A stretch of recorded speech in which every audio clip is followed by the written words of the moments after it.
the water intake. Olugendo lwa Uganda okutandika okufulumya amafuta gaayo oyinza okugamba nti ensolo ku kizigo kweri, anti enzizi nnya ennene ezazuulwa zonna ziwedde okutereezebwa. Bino bitegeezeddwa mu lukyala kampuni eri ku ddimu ly'okusima amafuta eya Sinoco Uganda Limited bwetute bannamawulire okulaba omulimu we gutuuse mu kifo kya Kingfisher mu disitulikiti y'e Kikuube.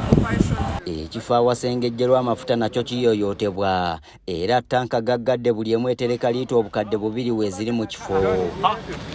Inginiya Vivian Naiga akulira oluzzi olusooka wasimu amafuta nga wano waliwo enzizi 6 atubuulidde nti ku zino nnya ziwedde. Currently at pad 1 we are set to drill 6 wells and currently we've drilled 4 wells successfully to total depth. Ono asinzidde wano n'akakasa nti tewali mafuta gatandise kutundibwa n'asambajja ebibadde byogerwa nti amafuta bagabba. Dispel the rumors out there that oil is coming out of the ground.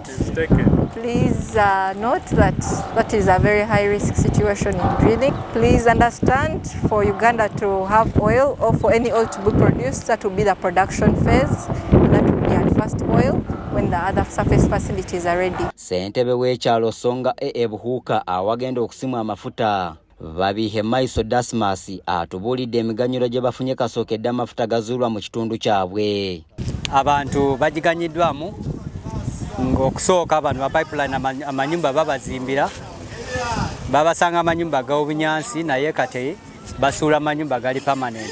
Sinoco tekomye kusima busimi mafuta wabula esembereza abantu amazzi amayonjo n'obujjanjabi ng'era bagamba nti embeera y'obulamu bwabwe ekyuse. Mbeera ke bakibi okuba saa zino eri mukozesa omubazi ako karungi niko Sinoco bakakalesere kandi tonka Sinoco kampuni y'obujunaanizibwa turwanira being good neighbors kandi tosobora kuba neighbor w'omuntu atali mwomezi nabweki ntuha obugabe ntuha omugisa abantu baitu hano kuija tukabakebera ebintu bakatagenda na HIV AIDS tugaruka tubakebera syphilis. Andrew Mbijita akulira ebyokubunyisa amawulire mu Sinoco Uganda atubuulidde omutendera kwe bali. Emirimu gyatandika nga batereeza enguudo batereeza wellpad oba ekifo mwetusima enzizi z'amafuta.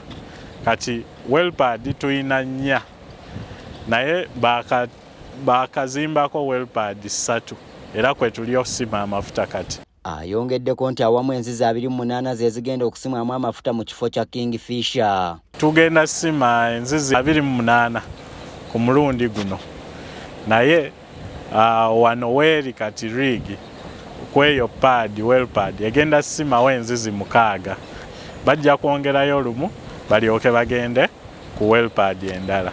Ekifo kya Kingfisher ky'ekyokubiri mu bunene ku bifo ebigenda okusimwamu amafuta nga kisuubirwa okuvaamu pipa z'amafuta emitwalo 4. Nze Andrew Sebbira mu disitulikiti y'e Kikuube.